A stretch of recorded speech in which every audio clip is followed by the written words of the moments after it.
पंचमः पाठः है, पांचवा पाठ वृक्षः। ये बहुवचन शब्द है तो बहुत सारे वृक्ष, ये पाठ का नाम है। इस पाठ में आज हम अकारांत शब्द रूप के जो विभिन्न विभक्तियों में आने वाले शब्द हैं उनसे हमारा परिचय होगा और उनके अर्थ को हम जानेंगे। उससे पहले पाठ शुरू करें उससे पहले लेफ्ट साइड में बनी हुई जो ये टेबल है इसको समझेंगे और देखेंगे। उसके बाद फिर पाठ को पढ़ना शुरू करेंगे। तो जैसे कि आपको पता है, आप बालक शब्द रूप याद कर चुके होंगे। आपको पता है कि शब्द रूप होते हैं संस्कृत में, एक शब्द के बहुत सारे रूप होते हैं जिसमें विभक्तियां होती हैं। एक तरफ प्रथमा, द्वितीय, तृतीया, चतुर्थी, पंचमी, षष्ठी, सप्तमी, और यहाँ ऊपर वचन होते हैं, एक वचन, द्विवचन और बहुवचन। तो इस तरीके से उस एक शब्द के बहुत सारे रूप होते हैं। तो विभक्तियों से ही हमें उसके चिन्ह का पता लगता है। विभक्तियों के चिन्ह होते हैं।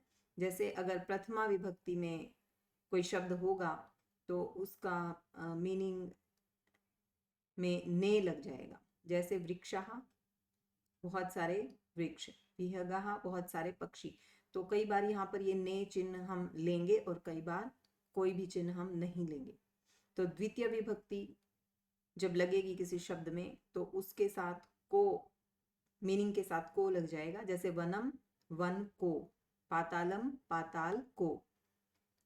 तृतीय विभक्ति का अगर रूप होगा उस शब्द का तो उसके अर्थ में से या के द्वारा लग जाएगा उसके मीनिंग में। जैसे तई, उनके द्वारा, पादई, पैरों से। तो यहाँ एक जगह ये अर्थ लिया हमने, एक जगह ये अर्थ लिया। तो विभक्ति, किसी भी शब्द रूप की विभक्ति से हमें ये पता लगता है कि उसका अर्थ करते हुए उसके साथ कौन सा चिन्ह लगेगा। तो ये जानना जरूरी है, ये याद करना जरूरी है कि कौन सी विभक्ति का चिन्ह कौन सा है। प्रथमा विभक्ति का चिन्ह ने, द्वितीय विभक्ति का चिन्ह को, तृतीया का चिन्ह से या के द्वारा, चतुर्थी विभक्ति में जो चिन्ह हम लेंगे के लिए, पंचमी से या अलग होने का उसमें भाव होगा, षष्ठी का के की, सप्तमी में या पर। तो अब जैसे सप्तमी विभक्ति के यहाँ एग्जाम्पल इस पाठ से ही लिए हैं मैंने, ये उदाहरण जो भी लिखे हैं जिससे आप जब पाठ में आए तो पहचान लें।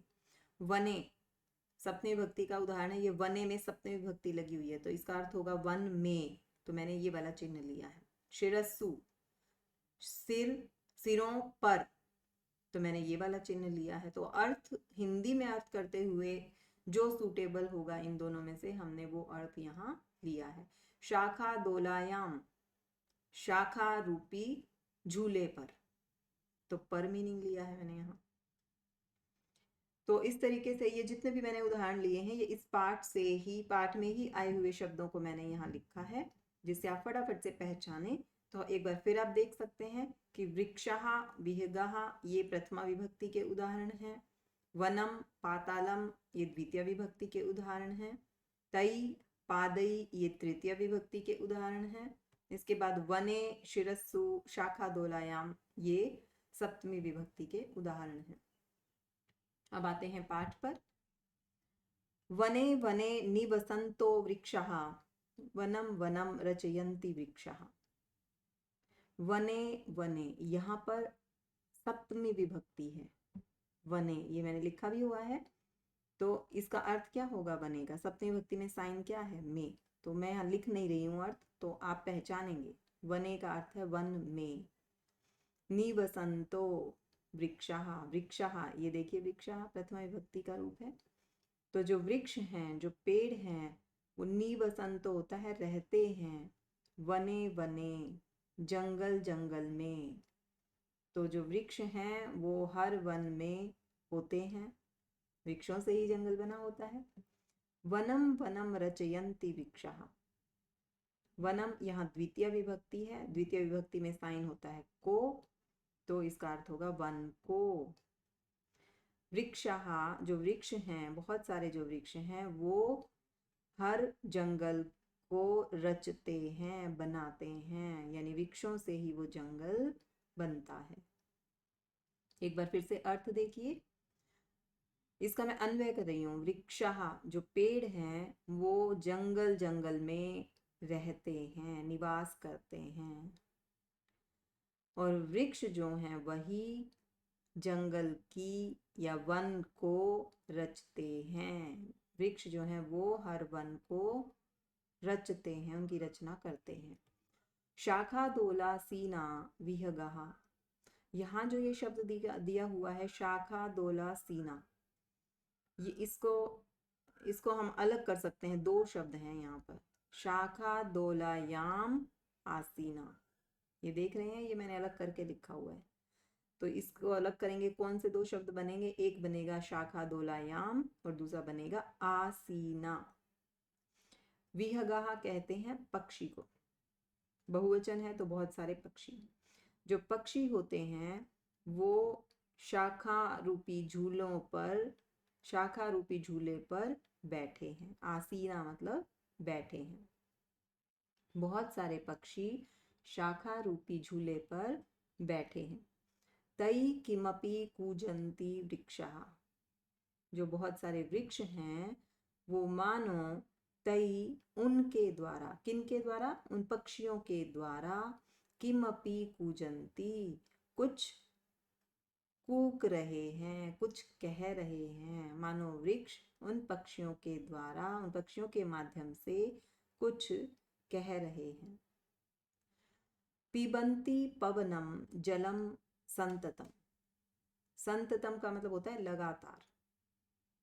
पवनम जलम, यहाँ द्वितीय विभक्ति है, यहाँ द्वितीय विभक्ति है, तो पवन को इसका अर्थ हो जाएगा, जल को इसका अर्थ हो जाएगा।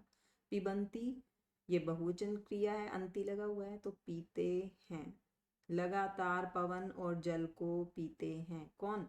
साधु जना इव सर्वे वृक्षः, सर्वे वृक्षः सभी पेड़, साधु जना इव, साधु जन कहते हैं सज्जन लोगों को, सभी वृक्ष सज्जन लोगों की तरह, इव का मतलब तरह या के समान, इव का मतलब होता है के समान। सभी वृक्ष साधु लोगों के समान पवन, लगातार पवन और जल को पीते हैं। तो ये यहाँ एक श्लोक की फॉर्म में शब्द हैं, ये वाक्य में नहीं है, प्रॉपर ऑर्डर में नहीं है। तो जब मैं आपको मीनिंग बता रही हूँ, मीनिंग बताने से पहले मैं इनको प्रॉपर ऑर्डर भी दे रही हूँ, उसकी तरफ आप ध्यान देंगे। सर्वे वृक्षाः साधुजना इव संततम पवनम जलम पिबन्ति, सभी वृक्ष साधु जनों के समान लगातार हवा और जल को पीते हैं। स्पृशन्ति पादै पातालं च नभः शिरस्सु वहन्ति वृक्षाः, जो वृक्ष हैं वो पादई, यहाँ तृतीय विभक्ति है तो तृतीय विभक्ति में साइन होता है से या के द्वारा। तो जो वृक्ष हैं वो पादई पैरों से, पातालम स्पृशन्ति पाताल को छूते हैं, और शिरस्सु सिर पर, नभः वहन्ति आकाश को वहन करते हैं, आकाश को ढोते हैं। एक बार फिर से देखिए, पहले प्रॉपर ऑर्डर में समझिए इसको। वृक्षाः पादई पातालम स्पृशन्ति च शिरस्सु नभः वहन्ति, जो वृक्ष हैं वो पैरों से पाताल को छूते हैं और सिर पर आकाश को धारण करते हैं या वहन करते हैं या ढोते हैं। तो इसका क्या मतलब हुआ?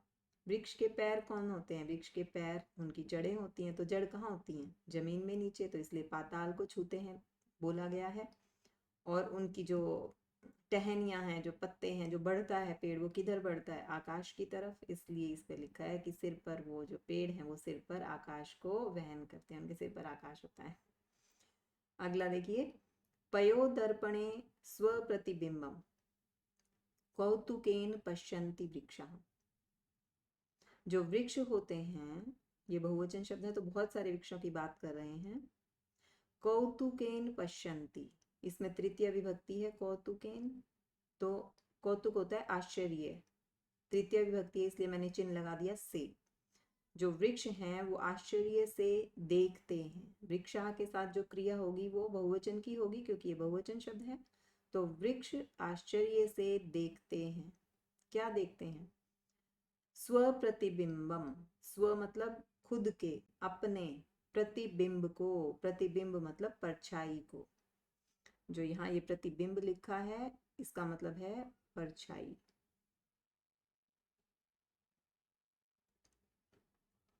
तो जो पयो दर्पणे, यहाँ सप्तमी विभक्ति है, एक ही मात्रा है जैसे यहाँ वने में है। पय कहते हैं पानी को, पानी रूपी दर्पण में, दर्पण मिरर, शीशे को कहते हैं, पानी रूपी दर्पण में अपने प्रतिबिंब को, अपनी परछाई को आश्चर्य से देखते हैं। कौन? वृक्षः। तो इसको ठीक करते हैं फिर से। वृक्षः पयोदर्पणे स्वप्रतिबिंबम कौतुकेन पश्यन्ति, पेड़ पानी रूपी दर्पण में अपनी परछाई को आश्चर्य से देखते हैं। प्रसार्य स्वच्छाया संस्तरणम कुर्वन्ति सत्कारम वृक्षः, जो वृक्ष होते हैं वो सत्कारम कुर्वन्ति, आदर सत्कार, सत्कारम का मतलब आदर सत्कार करते हैं। कैसे? प्रसार्य, प्रसार्य का मतलब है फैलाकर।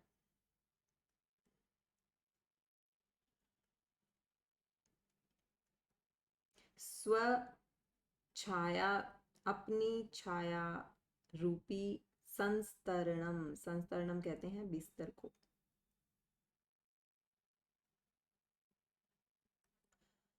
जो पेड़ हैं वो अपनी छाया रूपी बिस्तर को फैलाकर आदर सत्कार करते हैं। तो ये प्रॉपर ऑर्डर आपको समझ आ गया होगा। तो इसको इमेजिन करना है आपको, सिर्फ शब्दों में नहीं रह जाना, उन शब्द के पीछे क्या अर्थ है वो देखना है आपको। जो वृक्ष हैं वो अपनी छाया को फैला देते हैं, तो वो छाया कैसे है? ऐसे है जैसे किसी थके हारे हुआ जो इंसान है वो जब वृक्ष की छाया में आता है तो उसके लिए वो बिस्तर की तरह होता है, बिस्तर वाली फीलिंग आती है, वो आराम आता है उसको। तो ये है कहने का अर्थ। जो वृक्ष हैं वो अपनी छाया रूपी बिस्तर को फैलाकर आदर सत्कार करते हैं। तो ये इस पाठ का अर्थ हमने कर लिया है। तो इसमें अकारांत शब्दों में जो विभिन्न विभक्तियां आई हैं और उनका अर्थ, उनका चिन्ह हमने कैसे लिया है और उसका अर्थ कैसे किया है, ये आप समझ पाए हैं। अब फटाफट से जो शब्दार्थ हैं इस पाठ में, पेज नंबर 31 पर एक बार दोहराते हैं इनको। वने वने, वने वने प्रत्येक वन में, निवसन्तः रहते हैं, रचयन्ति बनाते हैं, शाखा टहनियाँ टहनी, दोला झूला, आसीनः बैठे हुए, विहगाः पक्षी, किमपि कुछ, कूजन्ति कूकते हैं, संततम लगातार, साधु जनः तपस्वी लोग या सज्जन लोग, इव की तरह, ये अव्यय शब्द भी है। पिबन्ति पीते हैं, स्पृशन्ति स्पर्श करते हैं या छूते हैं, नभः आकाश को, शिरस्सु सिर पर, वहन्ति ढोते हैं, पयो दर्पणे पानी रूपी दर्पण में, स्व प्रतिबिंबम अपने प्रतिबिंब को या अपनी परछाई को, पश्यन्ति देखते हैं। और अभी कुछ जो शब्द हैं वो और हैं। कौतुकेन आश्चर्य से, प्रसार्य फैलाकर, स्वच्छाया संस्तरणम अपनी छाया रूपी बिस्तर को, सत्कारम आदर। तो ये शब्दार्थ और ये पाठ यहाँ खत्म होता है।